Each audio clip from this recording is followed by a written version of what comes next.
কবর যেটাকে বলে, আখিরাত যেটাকে বলে, যেখানে আমি চিরদিনের জন্য চলে যাব, একটু ভাবি ওটার জন্য আমি কতটুকু করলাম।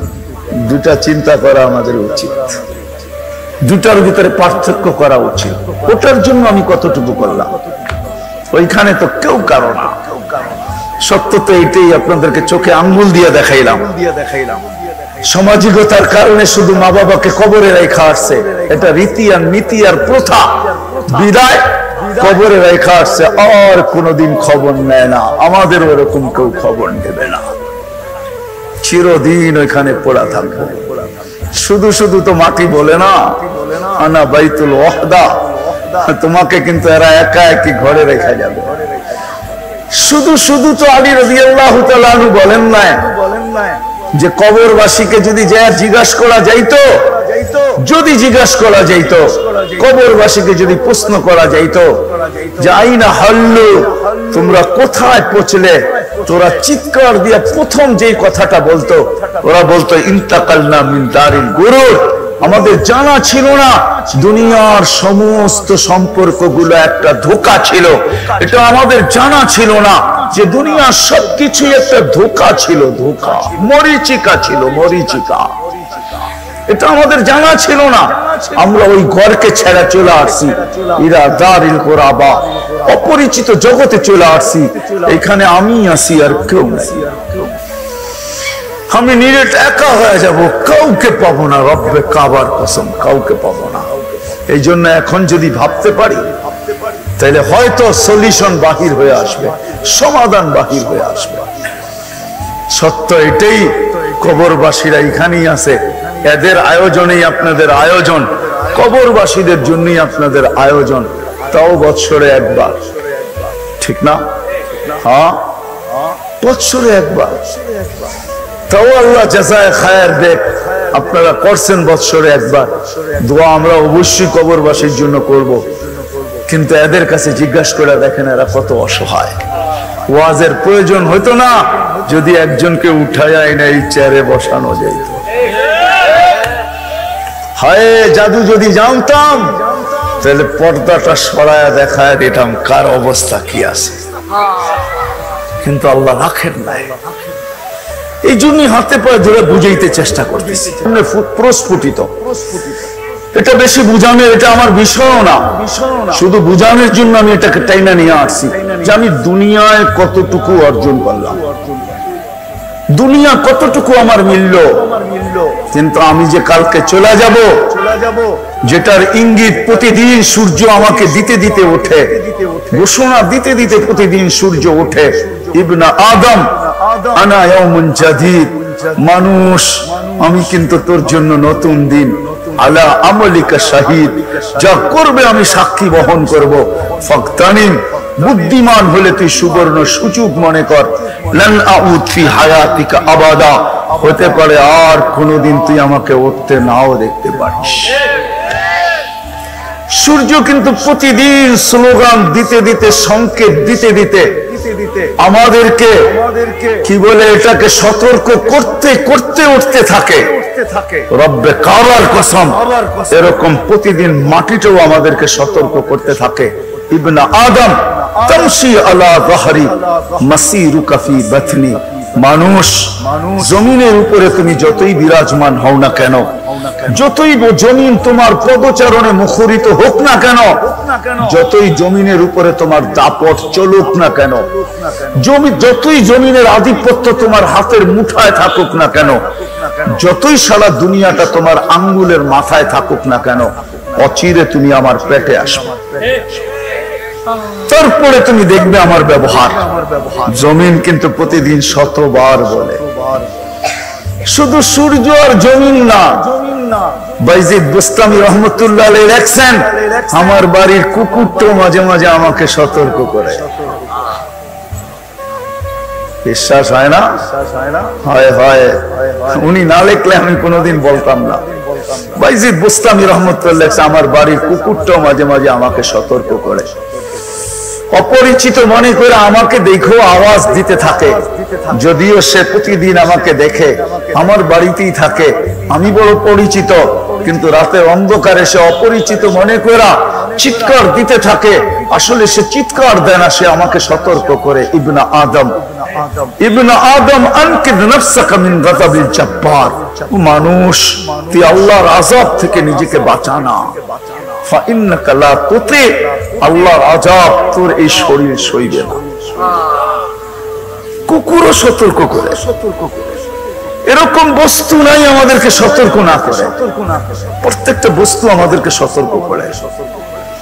ওলামা জানে ফেরেশতারাও সকালবেলা সতর্ক করে, প্রতিদিন সকালে একদল ফেরেশতা চিৎকার দেয়, বিকালে আরেক দল ফেরেশতা চিৎকার দেয়, সকালে কিছু বলে বিকালে কিছু বলে আমাদেরকে সতর্ক করে। দুনিয়া কতটুকু করলাম ওটা তো আমার সামনে প্রস্ফুটিত, কিন্তু দ্বিতীয় বিষয় যেটা আমি ভাবাইতে চাইতেছি, আমাদের প্রত্যেকের ভাবা উচিত, চিন্তা করা উচিত যে আমি দুনিয়ার জন্য এই ছোট জীবনটার জন্য কতটুকু করলাম। কিন্তু কে কখন যাব আগেই বলছি, জানার কোনো সুযোগ নাই। কে ঘোড়ার পেটের থেকে যাবে, কে গাড়ির ভিতর থেকে যাবে, কারো জানার সুযোগ নাই। ঘোড়ার পেট বোঝো, বোঝো, মোটর সাইকেল, এটা হলো ডিজিটাল ঘোড়া। আগের ঘোড়া অ্যানালগ ছিল, ঘাস খাইতো, এখনকারটাই কি খায়, পেট্রোল খায়, পেট্রোল। এটা ডিজিটাল ঘোড়া। দেখো না তোমরা হুন্ডায় উঠলে, বাইকে উঠলে বাবুই ভিন্ন রকম হয়, ঠিক না? সব ওভারটেক করে চলে যাবো, ঠিক না? আর পিছনে যদি কেউ থাকে তাহলে তো কোনো কথাই নেই। আপনারা বুড়ারা না বুঝলো, যুবকরা বুঝে ফেলছে আমি কি বুঝাইতে চাইছি। পিছনে যদি কেউ থাকলো তাহলে তো ফুল চার্জ। কতজন তো ঘোড়ার পিঠের থেকে চলে গেল, কতজন তো গাড়ির ভিতর থেকে চলে গেল, কতজন তো প্লেনের ভিতর থেকেই চলে গেল। তো কে কখন যাব জানি না, কিন্তু দুইটা জিনিস আমাদের ভাবা উচিত। কারণ আমাদের মতো বিবেক আল্লাহ কাউকে দেন নাই, বুদ্ধি আল্লাহ কাউকে দেন নাই, বিদ্যা আল্লাহ কাউকে দেন নাই, চিন্তা ক্ষমতা আল্লাহ কাউকে দেন নাই। বিদায় আমাদের দুটা জিনিস সবার ভাবা উচিত। সেই দুটা জিনিস হলো কি, শেষ জায়গায় চলে আসছি, কথা লম্বাও হবে না, সারা রাত্র কথা হলো, কানের ভিতরে দিলে গাঁথলো না, এই কথার কোনো দাম আমার কাছে নাই। কথা অল্প হোক, দোয়াও করি, আপনারাও দোয়া করেন যেন দিলে গাইথা যায়।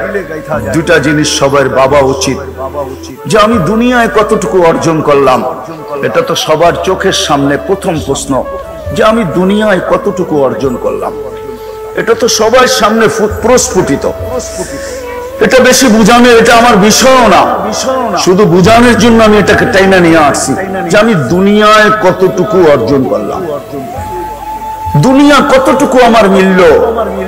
কিন্তু আমি যে কালকে চলে যাব, যেটার ইঙ্গিত প্রতিদিন সূর্য আমাকে দিতে দিতে ওঠে, ঘোষণা দিতে দিতে প্রতিদিন সূর্য ওঠে, ইবনা আদম আনা ইয়াউমুন জাদীদ, মানুষ আমি কিন্তু তোর জন্য নতুন দিন, আলা আমলিকা শাহিদ, যা করবে আমি সাক্ষী বহন করব।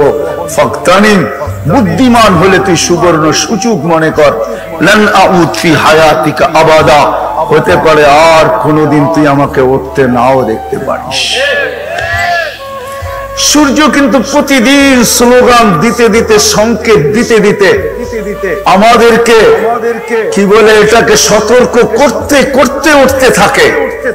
রব্বে কাবার কসম, এরকম প্রতিদিন মাটিটাও আমাদেরকে সতর্ক করতে থাকে। ইবনা আদম তামশি আলা যাহরি মাসিরুকা ফি বাতনি, মানুষ জমিনের উপরে তুমি যতই বিরাজমান হও না কেন, যতই জমিন তোমার পদচারণে মুখরিত হোক না কেন, যতই জমিনের উপরে তোমার দাপট চলুক না কেন, যতই জমিনের আধিপত্য তোমার হাতের মুঠায় থাকুক না কেন, যতই সারা দুনিয়াটা তোমার আঙ্গুলের মাথায় থাকুক না কেন, অচিরে তুমি আমার পেটে আসবে। তারপরে তুমি দেখবে আমার ব্যবহার। জমিন কিন্তু প্রতিদিন শতবার বলে, শুধু সূর্য আর জমিন না, বাইজিদ বুস্তামি রহমতুল্লাহ আলাইহি লেখছেন, আমার বাড়ির কুকুরটাও মাঝে মাঝে আমাকে সতর্ক করে। বিশ্বাস হয় না? হয় হয়। উনি না লিখলে আমি কোনোদিন বলতাম না। বাইজিদ বুস্তামি রহমতুল্লাহ আমার বাড়ির কুকুরটাও মাঝে মাঝে আমাকে সতর্ক করে, অপরিচিত মনে করে আমাকে দেখো আওয়াজ দিতে থাকে, যদিও সে প্রতিদিন আমাকে দেখে, আমার বাড়িতেই থাকে, আমি বড় পরিচিত, কিন্তু রাতে অন্ধকারে সে অপরিচিত মনে করে চিৎকার দিতে থাকে। আসলে সে চিৎকার দেয় না, সে আমাকে সতর্ক করে, ইবনা আদম, ইবনা আদম আনকিদ নাফসাকা মিন গাযাবিল জাব্বার, ও মানুষ তুই আল্লাহর আযাব থেকে নিজেকে বাঁচা না, ফাইন্নাকা লা তুতি, আল্লাহর আযাব তোর এই শরীর সইবে না। কুকুরও সতর্ক করে। এরকম বস্তু নাই আমাদেরকে সতর্ক না করে, প্রত্যেকটা বস্তু আমাদেরকে সতর্ক করে। ওলামা জানে ফেরেশতারাও সকালবেলা সতর্ক করে, প্রতিদিন সকালে একদল ফেরেশতা চিৎকার দেয়, বিকালে আরেক দল ফেরেশতা চিৎকার দেয়। সকালে কিছু বলে, বিকালে কিছু বলে আমাদেরকে সতর্ক করে। দুনিয়া কতটুকু করলাম ওটা তো আমার সামনে প্রস্ফুটিত, কিন্তু দ্বিতীয় বিষয় যেটা আমি ভাবাইতে চাইতেছি, আমাদের প্রত্যেকের ভাবা উচিত, চিন্তা করা উচিত যে আমি দুনিয়ার জন্য এই ছোট জীবনটার জন্য কতটুকু করলাম, 60-70 বছরের জীবনটার জন্য কতটুকু করলাম। যা করলাম বটে, কিন্তু আমি তো কিছুই নিতে পারবো না, আপন জন তো আমাকে কিছু নিতে দিবে না। দুনিয়ার সবচেয়ে সস্তা কাপড়, এই জন্য আমার কথা আপনাদের দিলে গাঁথবে কিনা আমি জানি না, আমি বইলা বেড়াই যে আমাদের মতো জালেম কেউ নাই, মা বাবার থেকে সব কিছু নিয়ে নিলাম, দুনিয়ার সবচেয়ে সস্তা কাপড় পেঁচা কবরে দিয়া দিলাম। রাগ হয়ে যাবেন বলবো?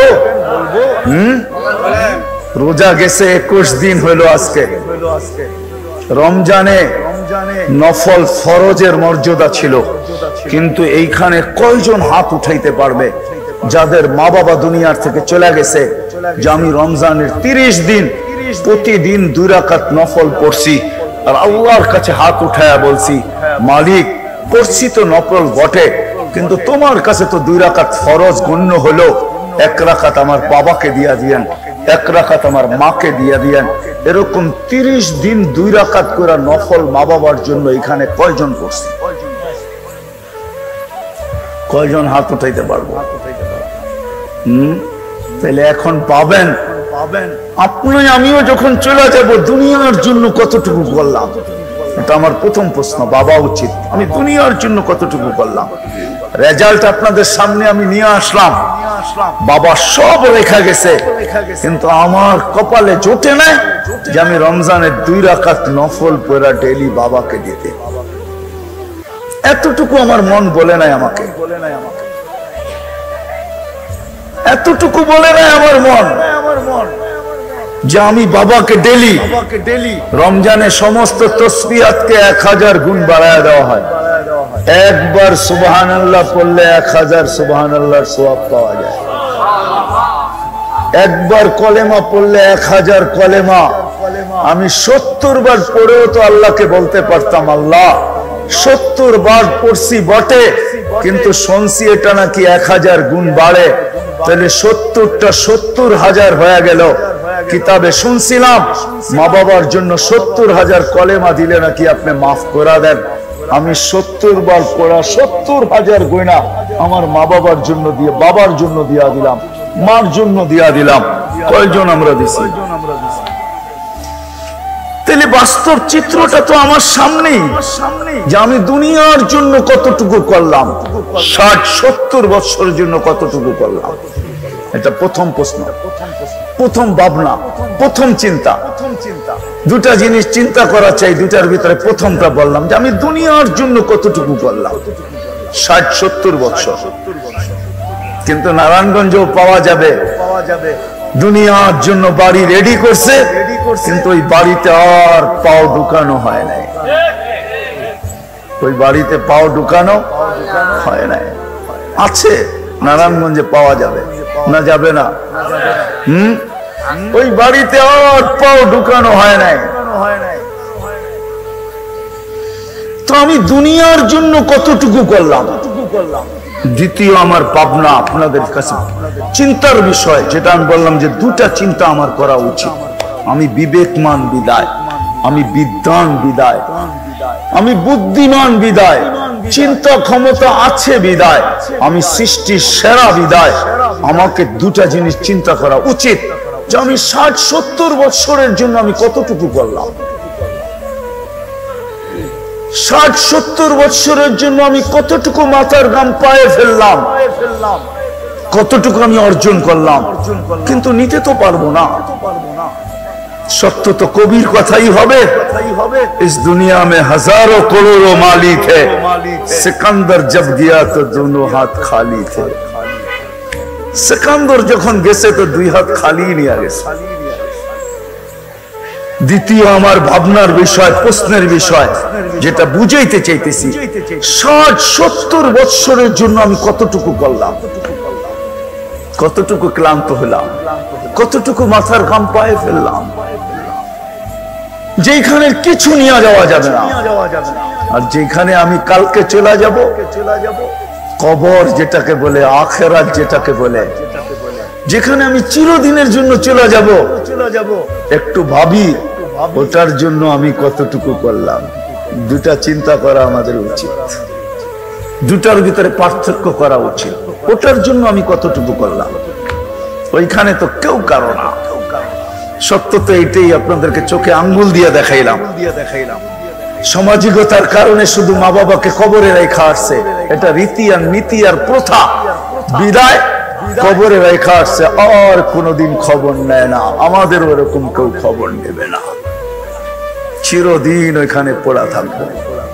শুধু শুধু তো মাটি বলে না, আনা বাইতুল ওয়াহদা, তোমাকে কিন্তু এরা একা একই ঘরে রেখা যাবে। শুধু শুধু তো আলী রাদিয়াল্লাহু তাআলা আনহু বলেন না যে কবরবাসীকে যদি যা জিজ্ঞাসা করা যাইতো, যদি জিজ্ঞাসা করা যাইতো, কবরবাসীকে যদি প্রশ্ন করা যাইতো যে আইনা হাল্লু, তোমরা কোথায় পৌঁছলে, তোরা চিৎকার দিয়া প্রথম যেই কথাটা বলতো, ওরা বলতো ইন্তাকালনা মিন দারিল গুরুর। আমাদের জানা ছিল না দুনিয়ার সমস্ত সম্পর্কগুলো একটা ধোঁকা ছিল, এটা আমাদের জানা ছিল না যে দুনিয়ার সবকিছু একটা ধোঁকা ছিল, ধোঁকা, মরিচিকা ছিল, মরিচিকা। এটা আমাদের জানা ছিল না। আমরা ওই ঘরকে ছেড়ে চলে আসছি, ইরা দারিল কুরাবা, অপরিচিত জগতে চলে আসছি। এখানে আমি আসি আর কেউ নাই, আমারটা আমাকেই ভোগ করতে হইতেছে। হৃদয় কথা লম্বা করতে চাইতেছি না, আসেন ভাবি। এখনো সুযোগ আছে, রব্বে কাবার কসম যদি ভাবতে পারি, আর ভাবনা যদি, চিন্তা যদি আমার এখানে একটু ঘামও যদি উঠায়া দিতে পারে, যদি চেহারার ভিতরে একটু ভাঁজও পড়ে, আর মুখ দিয়া যদি একটা আওয়াজও বাহির হয়, হায় করলাম কি, তো মুহাম্মাদুর রাসূলুল্লাহ আল্লাহ বলতেছে, রব্বে মুহাম্মদ বলতেছে, রব্বে কায়নাত বলতেছে, আল্লাহ বলতেছে তোর বাজ পড়তে দেরি। নবীজির সুবাদে আল্লাহ আমাদেরকে দিছেন, এটা এই উম্মতের জন্য এটা আছে, আর অন্য কোন উম্মতের জন্য ছিল না। বাজ পড়তে দেরি, মুখ দিয়া চিৎকার বাহির হইতে দেরি। যদিও চিৎকার কারো কানে না যাক, শুধু আমার কান পর্যন্তই সীমিত থাক, কিন্তু এটা আরশ পর্যন্ত পৌঁছবে আর ধাক্কা লাগাবে। আর আল্লাহ ছুটে আয়েশা বলবে, আমি হাদিস দিতেছি, ফালাম্মা তায়াক্কানতা বিল বাওয়ার ওয়া যানানতা আন্নাকা মিন আহলিন নার মানাহতু ইলাইকা রিদওয়ানি ওয়াল্লাইতু ইলাইকা গুফরানি কুলতু লাকা লা তাহজান গফারতু লাকা যুনুবা ওয়াল আওসাত ওয়া লিআজলিকা সাম্মাইতু নাফসি আল আজিজুল গফফার। আফসোস আপনারা যদি আরবি জানতেন তাহলে মজা হতো। আল্লাহ চিৎকার দিয়ে বলবে, এত চিন্তিত, রাজার চাদর দিয়ে তোকে ঢাকা দিলাম, মাগফিরাতের ভিতরে ডুবাইয়া দিলাম। আয়েশা সান্ত্বনা দিবে, চিন্তার কোনো কারণ নাই, তোর চেহারার বাজ আমাকে আমার জায়গায় থাকতে দেয় নাই, আমি তোর গুনাহ মাফ করে দিলাম, তোর জন্যই তো আমি আজিজুল গফফার। সীমারেখা কতটুকু? কণ্ঠনালীতে রু আসার পূর্ব মুহূর্ত পর্যন্ত কার্যকরী হবে, শুধু এই উম্মতের জন্য। আর কারোর জন্য ছিল কি ছিল না আমি জানি না, কিন্তু এই উম্মতের জন্য আমাদের নবীজির সুবাদে আমাদের জন্য আল্লাহ সুযোগ দিছেন, বলে দিছেন তাও নবীজির চোখের পানির কারণে বড় কাঁদতেন উম্মতের জন্য। আজকে তো এই মজলিসে একজনও পাবো না, পাবো কিনা জানি না, আমি খুব বলি পাবো কিনা জানি না, যে যতবারই চুল কাটছি আজ পর্যন্ত সেলুনে যায় কোনো বয়স্ক আর যুবক কেউ সেলুনওয়ালাকে এই কথা বলছে যে আমার চুলটা আজকে আমার নবীর আদর্শ মতে কেটে দিবে। যদি বলবে সারা জীবন তো তুমি তোমার ইচ্ছা মতো চুল কাটো, আজকে কেন আদর্শ মতো, বলে আমি একবার হইলেও কেটে নিতে চাই, যাতে কিয়ামতের দিন যখন দেখা হবে তাহলে যেন হাত পাতার সুযোগ হয় যে আমি একবার হলেও আপনার আদর্শ মতে চুল কাটছি, আপনি তো সারা জীবন আমার জন্য চোখের পানি ঝরাইছেন, আমি একবার হলেও আপনার আদর্শ মতো চুল কাটছি, আমাকে কিছু দেন। একজনও তো পাওয়া যাবে না, অথচ ওনার চোখের পানির কারণেই আল্লাহ আমাদেরকে সুযোগ দিচ্ছেন। কণ্ঠনালীতে রু আসার পূর্ব মুহূর্ত পর্যন্ত সুযোগ আছে। বন্দরের মানুষ ভাবেন, দুটা প্রশ্নই আমি আপনাদের সামনে রাখছি, যে বিবেকমান, বুদ্ধিমান, বিদ্বান, চিন্তাশীল মানুষের দুটা জিনিস ভাবা উচিত। আমি দুনিয়ার জন্য কতটুকু করলাম, এই 60-70 বছরের জীবনের জন্য কতটুকু করলাম, আর ওই চিরজীবনের জন্য কতটুকু করলাম। রব্বে কাবার কসম, এখানে ভিক্ষা করে জীবন কাটানো যায়, ওইখানে ভিক্ষা করে কাটানো যাবে না। এই জন্যই তো কোরআন আমাদেরকে বুঝায়, না হলে আল্লাহ আমাদেরকে বাধ্য করতেন। নাহলে আপনি কি মনে করেন 5 বেলা আল্লাহ ডাকে আর আমরা সবাই গার তেরা করে যার মতে যেদিক মনে চাই চলে যাই? কি রাগ হয়ে গেলেন? গার ফিরে চার যেদিকে মনে চায় চলে যাই। 5 বেলা কে ডাকে? আল্লাহ ডাকে। আল্লাহ কে? এক ফোঁটা পানির থেকে আপনাকে অস্তিত্ব দিয়েছে। যান ওই পানি নিয়ে পর্যালোচনা করেন, দেখেন বিজ্ঞান ওই পানি নিয়ে কি বলে। ওই পানির থেকে আপনার আমার অস্তিত্ব। জি আল্লাহ অস্তিত্ব দিছে, যে আল্লাহ অস্তিত্ব দেওয়ার পরে নিশ্চয়ের জগৎ থেকে বাহির করে আমাকে স্বয়ং সম্পূর্ণ করছে। মার পেটের থেকে যখন আসছিলাম তো আমার মতো অসহায় দুনিয়াতে কোনো সৃষ্টি ছিল না। মানুষের চেয়ে অসহায় কোন সৃষ্টি জমিনে পা রাখে না, রাখেও না, রাখবেও না। আমরা সর্বদিকে অসহায় ছিলাম, আল্লাহ স্বয়ং সম্পূর্ণ করছেন। 24 ঘন্টা সুরক্ষিত করেন। হায় হায়, 24 ঘন্টা 550 লিটার অক্সিজেন নেই, আজ পর্যন্ত একবারও বিল আসে নাই, মৌত পর্যন্ত আসবে না। বিনা পয়সায় ডেলি 550 লিটার অক্সিজেন দিতেছে। আপনার নাকের সামনে একটা মেশিন লাগানো আছে, আপনি জানেন না। যখন আমরা শ্বাস ছাড়ি তখন আমরা দূষিতটাকে সারি, বাহির হয় ভিতর থেকে দূষিত। আবার যখন নেই তখন পিওরটা নেই। ছাড়া নেওয়ার ভিতরে দূরত্ব কতটুকু জানেন? যেটাকে আপনাদের বিজ্ঞান বলে ন্যানো সেকেন্ড। হাফ সেকেন্ডের অর্ধেক, হাফ সেকেন্ডের থেকেও কম। এখানে এক কুদরতি মেশিন লাগানো আছে, যেটা আমি ছাড়ছি, প্রয়োজন যেটা ওটাকে সরায়া দেয়, আর যেটা প্রয়োজন না ওটাকে রিফাইন করার সাথে সাথে আমাকে পিওর করার সাথে সাথে সাপ্লাই দেয়। যদি মেশিন দিয়ে সাপ্লাই পিওর করতে হতো, আপনি বলবেন আমরা তো বইতে পড়ি গাছ আমাদেরটা পিওর করে দেয়, ঠিক না? আমাকে বুঝাইতে হবে না, আমি যুক্তি তর্কতে যাইতে চাই না, কিন্তু আমি ভালো মতে বুঝি। সহজ কথা, এটা কুদরত এটাকে রিফাইন করে আবার আমাকে টানতে দেয়। আধা সেকেন্ডের কম সময়ের ভিতরে গাছ এটাকে নিবেই বা কি করা, আর পিউরটা আমাকে দিবেই বা কি করা। আমি কি সারাদিন গাছের ডালে উঠে বসে থাকি নাকি, না নিচে বসে ঘুমাইতে থাকি? আমাকে চিনাইতে হবে না, আমি সাহারা মরুভূমি 3 বার দেখছি। দুনিয়ার সাহারা মরুভূমি আমার চেয়ে বেশি কেউ বাংলাদেশের দেখে নাই। আমি 3 বার সাহারা মরুভূমি দেখছি। আমি জানি মরুভূমিতে কত লোক বাস করে, আমি জানি আমি এই মাথার থেকে ওই মাথায় কত কিলোমিটার অতিক্রম করছি, আমি জানি। ওইখানে কোনো গাছপালা নাই, ওইখানের মানুষগুলো শ্বাস নেয়। ওইখানের মানুষগুলো শ্বাস নেয়, আর মরুভূমির মানুষগুলা সবসময় মুখ বান্ধা রাখে, কেননা সবসময় এখানে ধুলা উঠতে থাকে।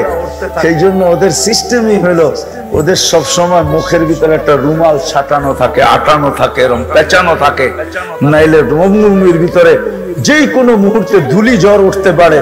আর ধুলি জ্বর যখন উঠবে, আর যদি এটা বাধা না থাকে, তাহলে ধুলা নাক মুখ দিয়ে ঢুইকা দম আটকায় মরে যাবে। এই জন্য সবসময় এটা বাধা থাকে, কখন আসবে কোনো সিগন্যাল দিয়ে আসবে না। আমি নিজেও একদিন 7 দিন ওইখানে অবরুদ্ধ ছিলাম। 7 দিনে 1 হাত দূরে কিছু দেখা যায় না। 7 দিন পরে ক্লিয়ার হয়েছে। আমি দেখা বলতেছি, কোন মিডিয়া সিডিয়া না, কিতাব পড়া। আল্লাহ আমাকে দুনিয়া ঘুরাইছেন অনেক, বেঁচে থাকলে আরো ঘুরার শখ আছে আমার। দেখতে চাই আল্লাহ কি বানাইছে দুনিয়ার ভিতরে। সিরু ফিল আরদি ফানজুরু কাইফা কানা আকিবাতুল মুকাদ্দিবিন। দেখতে চাই আল্লাহ দুনিয়ার ভিতরে কি বানায় ছড়ায় রাখছে।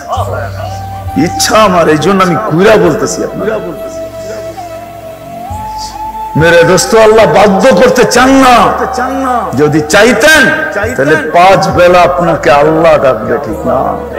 যে 24 ঘন্টা অক্সিজেন দিয়ে সুরক্ষিত করে, বিনা পয়সায় অক্সিজেন সাপ্লাই দেয়, হাজারো জিনিস 24 ঘন্টায় দেয়। কয়টা আমি বলবো আপনাকে, দেখাইলে আমি শরীরের ভিতর থেকে দেখাইতে পারি, আপনাকে তাক লাগায় দিতে পারি আল্লাহ কি কি একটা শরীরের ভিতরে দিছে। আল্লাহ বিনা পয়সায় সব সার্ভিস দিতেছে, বিনা পয়সায় সার্ভিস দিতেছেন, একটা পয়সা নেন না। ওই আল্লাহ ডাকবে, আর জায়নামাজের দিকে আপনি দৌড়াবেন না, মসজিদে আসবেন না, মা বোনরা জায়নামাজে যাবে না, যুবক মসজিদের দিকে দৌড়াবে না, দোকানদার দোকানে জায়নামাজ বিছাবে না, অফিসওয়ালা অফিসে দাঁড়াবে না, কোর্টওয়ালা কোর্টে দাঁড়াবে না, সবাই বিমুখ হয়ে থাকবে। কোনোদিন সম্ভব ছিল না। যদি আমার কথা বিশ্বাস না হয়, তাহলে আজকেই যে নেটের থেকে সবার কাছে অ্যান্ড্রয়েড সেট আছে, যান অ্যান্ড্রয়েড সেট, যার কাছে অ্যান্ড্রয়েড সেট আছে তার কাছে ইন্টারনেটের সংযোগও আছে। বেশি খরচ হবে না, 20 থেকে 30 MB খরচ হইতে পারে, 1 জিবিও না, 20 থেকে 30 MB খরচ হবে। একটা 99 নাম অর্থ সহ নামায়া, নেটের থেকে নামায়া একটু মনোযোগ দিয়ে পড়া দেখেন যে 99টা পদ কি কি পদ, কি কি পদের মালিক আল্লাহ। আল্লাহ তো শুধু আল্লাহ না, আল্লাহর এক একটা পদ আছে, পদ।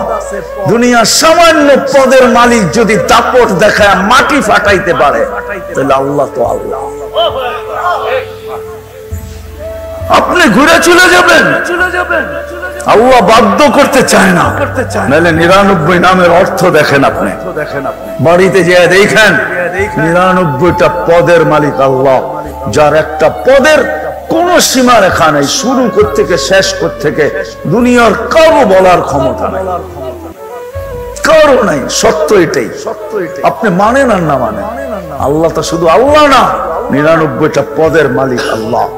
আল্লাহ শুধু আল্লাহ না, আল্লাহ রহমান, আল্লাহ রহিম, আল্লাহ মালিক, আল্লাহ কুদ্দুস, আল্লাহ সালাম, আল্লাহ মুমিন, আল্লাহ মুহাইমিন, আল্লাহ আসিস, আল্লাহ জব্বার, আল্লাহ মুতাকাব্বিরুল খালিকুল বারিউল মুসাব্বিরুল গফফারুল কহ্হারুল ওয়াহ্হাবুর রাজ্জাকুল ফাত্তাহুল আলিমুল কাবিদুল বাসিতুল খাফিদুর রাফিউল মুইজ্জুল মুদিল্লুস সামিউল বাসিরুল হাকামুল عدل اللطيف الخبير الحليم العظيم الغفور الشكور العلي الكبير الحفيظ المقيت الحسيب الجليل الكريم الرقيب المجيب الواسع الحكيم الودود المجيد الباعث الشهيد الحق الوكيل القوي المتين الولي الحميد الموصي المبدي المعيد المحيي المميت الحي القيوم الواجد الماجد الواحد الاحد الصمد القادر المقتدر المقدم المؤخر الاول والاخر الظاهر والباطن الوالي المتوالي البر التواب المنتقم العفو الرؤوف مالك الملك ذا الجلال والإكرام المقسط والجامع والغني والمغني المانع الضار النافع النور الهادي البديع والباقي الوارث والرشيد الصبور جل جلاله 99 পদের মালিক আল্লাহ। সব ভোগ করবেন আল্লাহ, আর ডাকবে আর আসবেন না, এটা কোনো দিন হতো না। কিন্তু কোরবান যাও আল্লাহর উপরে, আল্লাহর উপরে কোরবান যাও। হায়, উৎসর্গ হওয়া উচিত আমাদের আল্লাহর জন্য। আল্লাহ অপেক্ষা করতে থাকে, হ্যাঁ আল্লাহ অপেক্ষা করতে থাকে। ইয়াবসুতু ইয়াদাহু নাহারান হাত্তা ইয়াতুবা মাসিআল লাইল। আল্লাহ সারা দিন হাত প্রসারিত অপেক্ষা করতে থাকে যে রাত্রে নাফরমান দিনের বেলা আমার হাতে হাত দেয় কিনা। আবার রাত্রে হাত প্রসারিত করেন একটা সময় পর্যন্ত। ইয়াবসুতু ইয়াদাহু লাইলান হাত্তা ইয়াতুবা মাসিআন নাহার। রাত্রে একটা সময় পর্যন্ত হাত প্রসারিত করেন, হাতে হাত দেন কিনা। যখন না দেয় তখন নিজে নাইমা চলে আসেন প্রথম আকাশে। এখন আর হাত প্রসারিত করেন না, ডাকতে থাকেন হাল মিন মুস্তাগফির ফাগফির আলা। ডাকতে থাকে এক একজনের নাম নিয়া, কে আছিস, মাফ চাবি, আমি চলে আসছি মাফ করার জন্য। আসেন ভাবি, ভাবি কালকের জন্য কি প্রস্তুতি, দুনিয়ার জন্য কতটুকু করলাম, কালকের জন্য কতটুকু করলাম, একটু ভাবি। এখন যদি ভাবতে পারি অ্যান্সার আসবে, আর নাইলে একদিন ভাববো, অবশ্যই ভাববো, এতে কোনো সন্দেহ নাই, কোনো সন্দেহ নাই। ভাববো ভাববো একদিন, কিন্তু ওই দিন ভাবনা কাজে দিবে না। কোরআন বলতেছে ভাবতে বাধ্য হবো আমি। রব্বানা ইন্নানা আবসারনা ফারজি'না আমাল সালিহা ইন্না লা মুকিনুন। ওই দিন চিৎকার দিব কিন্তু কোনো কাজে দিবে না, কাজে দিবে না। আমি তো বলি, হে মুহাম্মদুর রাসূলুল্লাহ সাল্লাল্লাহু আলাইহি ওয়াসাল্লামের মতো নবী পাইলাম আর উনার উম্মত হলাম, তারপরে যদি দুচোখে গেল এর চেয়ে বড় হতভাগা কেউ হবে না। এই জন্য আসেন আজকে যদি চিন্তা করতে পারি যে আমি দুনিয়ার জন্য কতটুকু করলাম, ওইখানের জন্য কতটুকু করলাম। কেন যাওয়ার সময় কারো নির্ধারিত নাই, ওইখানে কেউ কারো দিকে তাকাবে না। কোরআন এটাই বুঝায়, ইয়াউমা ইয়াফিরুল মারউ মিন আখি ওয়া উম্মিহি ওয়া আবি ওয়া সাহিবাতিহি ওয়া বানি লিকুল্লি ইমরিইম মিনহুম শা'নুন ইউগনি লা ইয়াসআলু হামিমুন হামিমা। বন্ধু বন্ধুর দিকে তাকাবে না। যুবক, আজকে তো ফোন দিতে দেরি, ছুটে আসতে দেরি করে না, ওই দিন কেউ কারো দিকে তাকাবে না।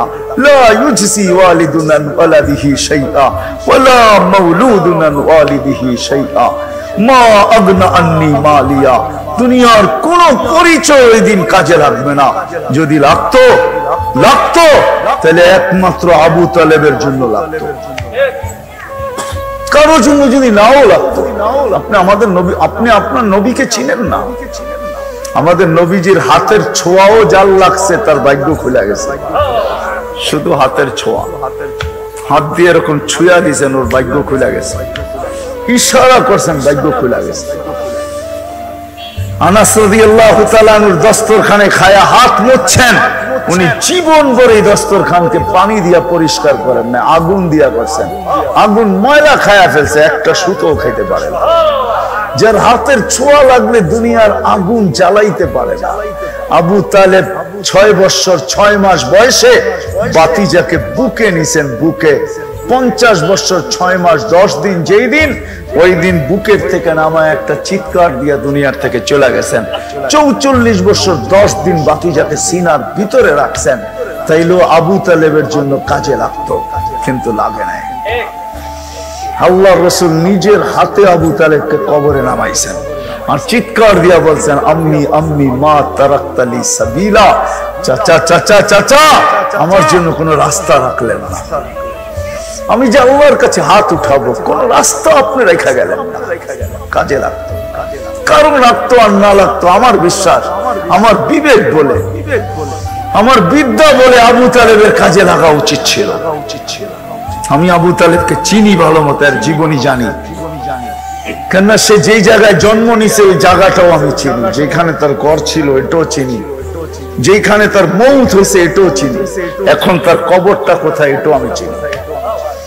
এখন তার কবরটা খাদিজা রাদিয়াল্লাহু তাআলা আনহার কবরের সাথে, যেটাকে ওলামারা জান্নাতুল মুআল্লা বলে, উপরের জান্নাত, ওইখানে শুয়ে আছে। কিন্তু কোন ওলামা ফতোয়া দিবে না যে রাসূলুল্লাহ সাল্লাল্লাহু আলাইহি ওয়াসাল্লামের পরিচয় আবু তালেবের কাজে লেগে গেছে, সে জান্নাতে যাবে। না না না না, এই জন্য আসেন, আমি সব জায়গায় চলে আসছি, ভাবি সলিউশন বাহির হয়ে আসবে। রব্বে কাবার কসম, 2 মিনিটে যদি ভাবতে পারি আর আমার ভিতরে যদি একটা ধাক্কা আসে, ধাক্কা ভিতর থেকে যদি একটা ধাক্কা আসে, হায় করলাম কি। কখনো কখনো মানুষের জীবনে ধাক্কা আসে, আসে। 2-1টা প্রমাণ দিলে আপনারা হা বলবেন, আমি জানি। আজকে অত্র এলাকার জমিনের দাম যেরকম 30 বছর আগে এরকম দাম ছিল না, ঠিক না? এখানে বহুত মানুষ আছে যাকে আইসা পিছনে পিছনে ঘুরছে, তুমি নিয়ে নাও না, টাকা আস্তে আস্তে দিও, বাজারে বাজারে দিও। এখন তার দিলে ধাক্কা দেয়, জাগার পাশ দিয়া যখন যায় তখন দিলটা ধাক্কা দেয়, হয় আমারে কত সাধলো লইলাম না, ঠিক না? জীবনে এরকম আছে কাহিনী না নাই? আমরা যদি আজকে 2 মিনিটও ভাবতে পারি, তাহলে হতে পারে আমাদের দিলে ধাক্কা আসবে। আর এই ধাক্কা আমার দিল পর্যন্ত সীমিত থাকবে না, রব্বে কাবার কসম, আরশ পর্যন্ত পৌঁছবে। হতে পারে এই ধাক্কায় আমার জবান থেকে তওবা বাহির হয়ে যাবে, আর আল্লাহ কবুল করে নিবে, আমার আখিরাত হয়ে যাবে, কমপ্লিট হয়ে যাবে ওই জান্নাত। দুনিয়ার সবচেয়ে ছোট জান্নাতের সবচেয়ে ছোট প্লট এই দুনিয়ার 10 গুণ বড়, 2,40,000 মাইল। এই দুনিয়ার 10 গুণ। আল্লাহ রাসূল চোখে দেখায় সব বলছে, ইনশাআল্লাহ আমরা বাঙালিরা এত ছোটটা পাবো না। এটা যে পাবে ওর নাম হাদিসে লেখা আছে, আমরা একটু বড় পাবো ইনশাআল্লাহ। ইনশাআল্লাহ আমরা এর চেয়ে বড় পাবো। হ্যাঁ, আমরা এর চেয়ে বড়টা পাবো, কেননা সবচেয়ে ছোটটা যেটা 10 গুণ বড় এই দুনিয়ার থেকে, ওটা যে পাবে ওর নাম হাদিসে লেখা আছে। ও আরব এক কবিলা জুহাইনা, ওর নামও জুহাইনা, ও পাবে। আমরা এর চেয়ে বড়টা ইনশাআল্লাহ পাবো। কেননা আমি দুনিয়া ঘুরা বলতেছি, বাংলাদেশিরা এর চেয়ে বড়টা পাবে, কেননা এই পরিবেশ আমি দুনিয়ার কোথাও দেখি নাই। এত রাত অবধি, উপরে নাই কোনো সামিয়ানা, নিচে নাই বসার তেমন কোনো ভালো ব্যবস্থা। আল্লাহ আল্লাহ রসুলের এশকে চাতকের মতো তাকায় কথা শুনতেছে, এরকম পরিবেশ আমি 99 দেশ ঘুরেও কোথাও পাই নাই। হ্যাঁ, আর আমার দেশ যদি যোগ করেন তাহলে তো সেঞ্চুরি হয়েই গেছে। 99টা ঘুরে আমি কোথাও পাই না। তাহলে আমি এই কথা সিদ্ধান্ত নিতে পারি যে বাংলাদেশি আলাদা এত ছোটটা পাবে না, এর চেয়ে বড়টা পাবে ইনশাআল্লাহ। এই জন্য আসেন, দুনিয়ার ভাবনা তো সুস্পষ্ট যে দুনিয়ার জন্য কতটুকু দিলাম, এই ছোট জীবনটার জন্য কতটুকু করলাম, কতটুকু করতেছি। কিন্তু আসেন দ্বিতীয় চিন্তাটা একটু করি যে আমি কালকের জন্য কতটুকু করলাম। যেই চিৎকার ধ্বনি খান কোরআন আমাদেরকে প্রতিদিন দেয়, যেই ধ্বনি কোরআন আমাদেরকে প্রতিদিন দেয়, ইয়া আইয়ুহাল্লাযীনা আমানুত্তাকুল্লাহ ওয়াল তানজুর নাফসুম মা কদ্দামাত লিগাদ। ও উম্মতে মুহাম্মাদি, ও মুসলমান, ও নর নারী পুরুষ যুবক, তুমি কালকের জন্য কতটুকু প্রস্তুতি নিলে। এই ধ্বনি প্রতিদিন কোরআন আমাদের কানে দেয়। কিন্তু যদি প্রশ্ন করেন ওই দিনটা হবে কি হবে না, তো কোরআন আবার ধ্বনি দেয়, যালিকাল ইয়াউমুল হক, ওই দিন সত্য। যালিকাল ইয়াউমুল হক, বাজবে কে? যালিকাল ইয়াউমুল হক, ফামান শাআ ইয়াত্তাখিযা ইলা রাব্বিহি মাআবা, যে আল্লাহর আশ্রয়ে আসবে সেই বাঁচবে, সে ছাড়া কেউ বাঁচবে না। বিদায় সত্য এটাই। প্রথমেই আমি বলছি, যদিও আমাদের বিবেক বুদ্ধি আমাদেরকে বসতে দেয় না, বিদ্যা বসতে দেয় না, সমাজ বসতে দেয় না, অবস্থান বসতে দেয় না, কিন্তু আমার বোঝা উচিত কালকে আমার পাশে আমি কাউকে পাবো না, আমি নিরেট একা হয়ে যাব, কাউকে পাবো না, রব্বে কাবার কসম কাউকে পাবো না। এই জন্য এখন যদি ভাবতে পারি তাহলে হয়তো সলিউশন বাহির হয়ে আসবে, সমাধান বাহির হয়ে আসবে। সত্য এটাই, কবরবাসীরা এখানেই আছে, এদের আয়োজনেই আপনাদের আয়োজন, কবরবাসীদের জন্যই আপনাদের আয়োজন, তাও বৎসরে একবার, ঠিক না? হ্যাঁ, বৎসরে একবার, তাও আল্লাহ জাযায়ে খায়ের দেখ, আপনারা করছেন বৎসরে একবার। দোয়া আমরা অবশ্যই কবরবাসীর জন্য করব, কিন্তু এদের কাছে জিজ্ঞাসা করে দেখেন এরা কত অসহায়। ওয়াজের প্রয়োজন হতো না যদি একজনকে উঠায় এনে এই চেয়ারে বসানো যেত।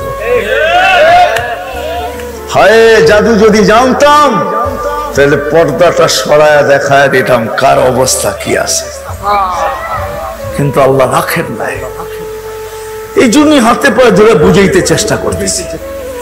কি বলেন, চিন্তা করবেন? হ্যাঁ, কে কে করবেন দেখি, আল্লাহ কবুল করুক।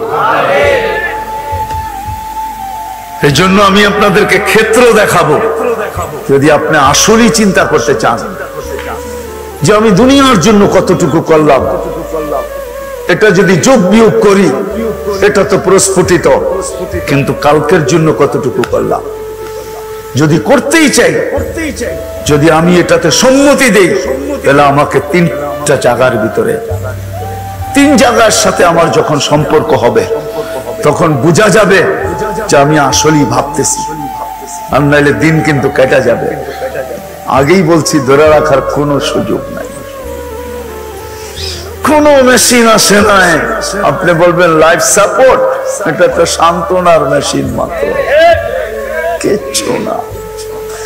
যদিও এটার গায়ে লেখা আছে লাইফ সাপোর্ট, যদিও ইংরেজি তর্জমা করলে বোঝা যায় সে লাইফকে সুরক্ষিত দিবে, সুরক্ষিত করবে, আমাকে বাঁচায় দিবে, কিন্তু না, সে কতগুলা টাকার ঘাটতি আমার থেকে নেওয়া যাবে, আর শেষ পর্যন্ত ডাক্তার সরি বলবে, বাস এতটুকু।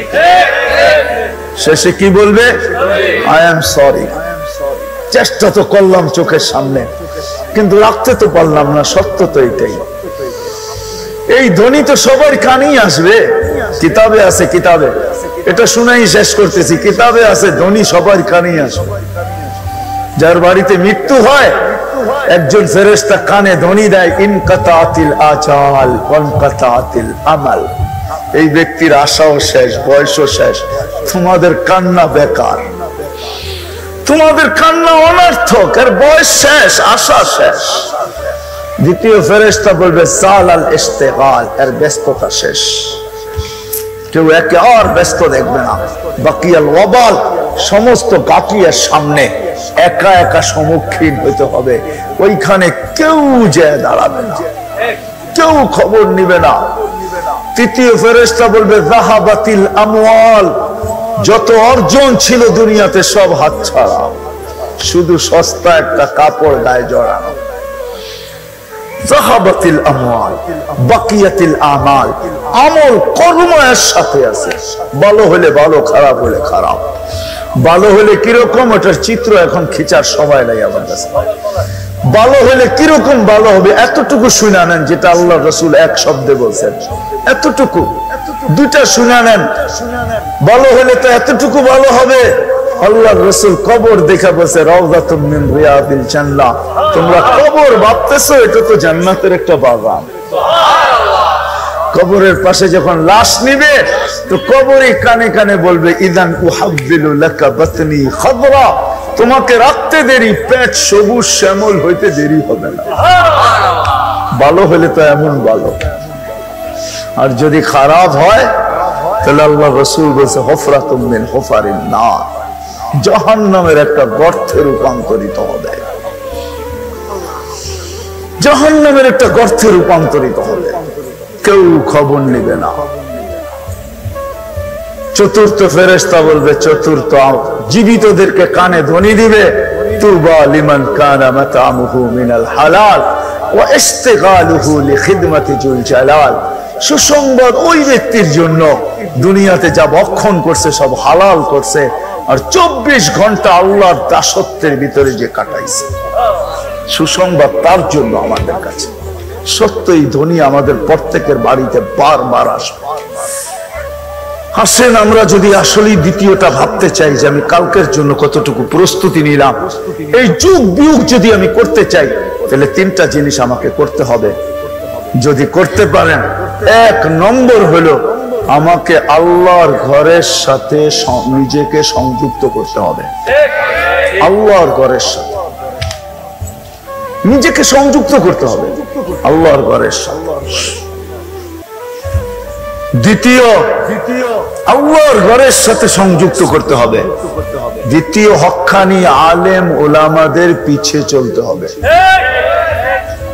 এটারও কারণ বলে দিতেছি। আপনি বলবেন এদের পিছে চলবো কেন? আচ্ছা, আপনাদেরকে একটা প্রশ্ন করি, যদি কোনো ব্যক্তির ফাঁসি কার্যকর করার পূর্বে তাকে কি অধিকার দেওয়া হয় জানেন? কি? হ্যাঁ, না, তাকে অধিকার দেওয়া হয় তুমি রাষ্ট্রপতির কাছে প্রাণ ভিক্ষা চাইতে পারো। সত্য তো? ঠিক তো? রাষ্ট্রপতির কাছে প্রাণ ভিক্ষা। আচ্ছা বলেন, রাষ্ট্রপতির কাছে কি উকিল চলে? কি চলে? সুপারিশই চলবে। যদি রাষ্ট্রপতির কোন ঘনিষ্ঠ লোক যায় কানে কানে বলতে পারে লোকটা ভালো ছিল, অধিকার তো আপনার আছে, খোঁচা দিয়া দিলেই তো দিতে পারেন যে ছেড়া দিলাম, মাফ করে দিলাম, ওইখানে সুপারিশই চলে, ঠিক না? মনে হয় বুঝাইতে পারি না। রাষ্ট্রপতিকে যদি কেউ সুপারিশ করলো আর উনি যদি কানে নিয়ে নিল, তো উনি লেখা দিয়া দিবে আমি একে মাফ করে দিলাম। কোর্ট আদালত কারো কিছু বলার নাই, কেননা সর্বশেষ অধিকার রাষ্ট্র তাকে এটা দিছে, বুঝছে না? হ্যাঁ, ওইখানে উকিল চলে না, ওইখানে কি চলে?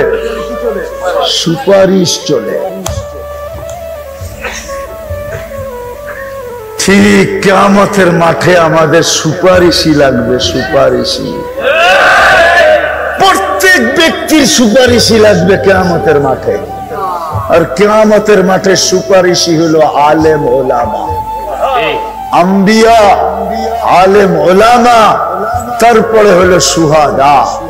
এই জন্য দ্বিতীয়, আমাদেরকে হক্কানি আলেম ওলামাদের সাথে নিজেদেরকে সংযুক্ত করতে হবে। এরা কিয়ামতের মাঠে সুপারিশ করবে, এরা সুপারিশী। এই জন্য আল্লাহ কিয়ামতের মাঠের কথা নিজেই বলছে, মালিক ইয়াউমিদ্দিন, আমি কিয়ামতের মাঠের মালিক, আমি কাজী না, আমি জজ। কানুনের অধীন, সে কানুনের বাহিরে যায়, সংবিধানের বাহিরে যায় কিচ্ছু করার ক্ষমতা রাখে না। কিন্তু শেষমেশ রাষ্ট্রপতি সংবিধানের অধীনে না, তার হাতেই ক্ষমতা আছে, সে মালিক দেশে, সে ইচ্ছা করলে মাফ করে দিতে পারে। আল্লাহ কিয়ামতের মাঠের মালিক, আল্লাহ কাজী না। এই জন্য এখানে সুপারিশই চলবে। আর হক্কানি আলেম ওলামা হলো কিয়ামতের মাঠের সুপারিশী। আরেকটা কথা শুনে নেন, এই উম্মতকে আল্লাহ ডাইরেক্ট জাহান্নামে পাঠাবে না, ফয়সালা হইলেও পাঠাবে না। এই উম্মতকে এক জায়গায় নিয়ে একত্রিত করবে, যেই জায়গা দিয়ে হক্কানি আলেমরা জান্নাতে যাবে। যখন এরা অতিক্রম করতে থাকবে, আল্লাহ সবাইকে বলবে যে যাকে চিনো ধরো, চলে গেল, কিন্তু যে রাস্তা গতিরোধ করে দাঁড়াবে, হুজুর দুনিয়ায় পরিচিত ছিল, মহব্বতের ছিল, ভালোবাসা ছিল, আসা যাওয়া ছিল, কোথায় চললেন? আমরা তো জান্নাতে যাব, আমাদের তো ফয়সালা হয়ে গেছে, শুনছি আপনারা নাকি সুপারিশ করতে পারেন, সুপারিশ করলে আল্লাহ গ্রহণ করবে, আপনারা নাকি সুপারিশই, সুপারিশের অধিকার দিছে আমাদের জন্য, করেন না? তো আলেমরা তখন আল্লাহকে বলবে, আল্লাহ যাইতেছিলাম জান্নাতে বটে, কিন্তু যাব না। আল্লাহ জিজ্ঞেস করবে কেন? এগুলো তো সবই বন্দরের, কারে রাইখা যেমন, সব তো বন্দরের পাবলিক, পরিচিত, কাকে রেখা যাব? আল্লাহ রহমতের জোশ আসবে আর আল্লাহ বলবে যে যাকে চিনো নিয়ে যাও। আচ্ছা, আরেকটা যুক্তি দিতেছি আপনাদেরকে, একজন আলেম 400 জনকে নিয়ে যাবে। কিন্তু আমাদের এখানে বহুত লোক মনে মনে ভাবতেছে হুজুররাও তো বান্দরামি কম করে না, ঠিক না? বান্দরামি বললাম, ঠিক না? আমার তো আমার বলতে তো অসুবিধা নাই, ঠিক না? আমার জাতি বেরা রাগ হবে না মনে হয় ইনশাআল্লাহ, ঠিক না? গুনাহ এরাও করে, ঠিক না? এটারই বাংলা আমি বললাম। কিন্তু গুনাহ করলে কি হবে? কিতাব এটাই বুঝায়। গর্তের পিপিলিকা থেকে নিয়ে সমুদ্রের মাছ পর্যন্ত সমগ্র সৃষ্টি 24 ঘন্টা এদের জন্য আল্লাহর কাছে ইস্তেগফার করতে থাকে। আপনার জন্য কে করতে থাকে? আপনার মনে হয়তো দাগ কাটতেছে, এরাও তো গুনাহ করে, করুক না। হায় হায়, আপনি রং সাইড দিয়ে গেলে সাথে সাথে জরিমানা, আবার অনেকজনও রং সাইডে দিয়া যায়, কোনো জরিমানা সরিমানা কিচ্ছু নাই। কেন? কেননা সে সরকারের পক্ষ থেকে নিযুক্ত, নির্বাচিত। কি মনে হয় বুঝাইতে পারি নাই? আমাদের দেশটাকে সুরক্ষিত করার জন্য কয়েক ধরনের বাহিনী সরকারের পক্ষ থেকে নিযুক্ত। সরকার এদেরকে বাছাই করে নিছে 18 কোটি মানুষের ভিতর থেকে। খালি গিয়া দাঁড়ায় গেলে 6 ফিটের হইলেই আপনাকে নিয়ে নিবে না, বহু ট্রাই করার পরে তারপরে আপনার নিবে। অনেক কিছু, এমন কি আপনার চোখের জুতিটা পর্যন্ত দেখবে, চোখের কালারটা পর্যন্ত দেখবে। যান যা দেখেন, সত্য তো। সরকার যখন নেয়, কেন? কাউকে দিয়া বিতর্কিত দেশটাকে সুরক্ষিত করে, কাউকে দ্বারা সীমান্ত সুরক্ষিত করে, কাউকে দ্বারা আমাদের স্বাধীনতা সার্বভৌমত্বকে সুরক্ষিত করে। আল্লাহ আলেম ওলামার দ্বারা 4টা জিনিস সুরক্ষিত করতেছে। এই বাহিনী যেরকম সরকারের সিংহভাগ যেমন একের উপরে সরকার খরচ করে, আর এদের ভ্যালু সরকারের কাছে অনেক বেশি, আমাদের কাছেও বেশি। আল্লাহ আলেম ওলামাকে নির্বাচিত করছেন 4 জিনিস সুরক্ষিত করার জন্য। আলফাজ সুরক্ষিত করার জন্য কারীদেরকে আল্লাহ নির্বাচিত করছেন। কারীদের সামনে আপনি আলফাজ উল্টা পড়বেন, আরে শব্দ, হরফকে, শব্দকে, অক্ষরকে সুরক্ষিত করার জন্য কারী। আপনি কফের জায়গায় কাপ পড়বেন, কারী সব সাথে সাথে বলবো গুল। আইনের জায়গায় আ পড়বেন, বলবো সাথে সাথে। কারীদেরকে আল্লাহ নির্বাচিত করছেন হরফ, অক্ষরকে সুরক্ষিত করার জন্য। হাফেজদেরকে নির্বাচিত করছেন আলফাজকে সুরক্ষিত করার জন্য। এই জন্য কোন কোরআনের আলফাজ ভুল পড়ে আপনি আগে যেতে পারবেন না। হাফেজ সব জায়গাটা জায়গা আপনাকে থামায় দিবে, আপনি ভুল পড়ছেন। আলেম ওলামাদেরকে নির্বাচিত করছেন কোরআন হাদিসের অর্থকে সুরক্ষিত করার জন্য। আর আল্লাহ ওয়ালাদেরকে নির্বাচিত করছেন কোরআন হাদিসের মর্মকে সুরক্ষিত করার জন্য, যেটাকে মারিফাত বলে। এরা আল্লাহর বাহিনী। এত কথা বলতে হলো এই জন্য যে আমার জাতি, আমি কালকে আজকে সকালে আমি ক্যালকুলেটর দিয়ে গুনতেছিলাম, 18 কোটি মানুষ বাংলাদেশের যদি বাংলাদেশের হক্কানি আলেম ওলামার সাথে সংযুক্ত হতো, তাহলে আমাদের প্রত্যেকের বাগে মাত্র 70 জন করে আসতো, 70 জন। আরো 330 জন আমাদেরকে অন্য দেশ থেকে আনতে হতো কোটা পুরা করার জন্য। একজন আলেম 400 জন নিয়ে যাবে, একজন হাফেজ 10 জন নিয়ে যাবে। আমাদের বাংলাদেশের বহুত ফ্যামিলি আছে যার ঘরে বহুত, আর এটাকে কি বলে, মা বাবা ভাই বোন মিলা 10 জন, এটাকে কি বলে, এরকম ফ্যামিলি খুব কমই আছে যেই ফ্যামিলিতে মা বাবা ভাই বোন মিলা 10 জনের বেশি আছে। নাই, খুব কম। আপনার বাড়িতে ছেলে সন্তান কয়জন? আপনার স্ত্রী, আপনি 2 জন, আর সন্তান 5 জন। তো আপনার বাড়ির ছেলেও যদি একজন হাফেজ হয়, তো ওকে আরো 5 জন দাঁড় করে আনতে হবে কোটা পূরণের জন্য। এরকম কার বাড়িতে এখানে আছে, কার ঘরে আছে যে মা বাবা মিলে আরো 8টা সন্তান? এই জন্য দ্বিতীয় আমরা হক্কানি আলেমদের সাথে সম্পর্ক জড়বো না, সবাই হাত উঠাইতে চায় না। আর তৃতীয়, যেখানে হক্কানি আলেম ওলামাদের মজলিস হয়, ওইখানে ছুটা যায় একটু সময় কাটাই। হক্কানি আলেম ওলামা আল্লাহ ওয়ালাদের মজলিস করবো তো? আল্লাহ আমাদের সবাইকে আমল করার তৌফিক দান করেন। ওমা আলাইনা ইল্লাল বালাগ। দোয়া সভাপতি সবকিছু বলবে নাকি?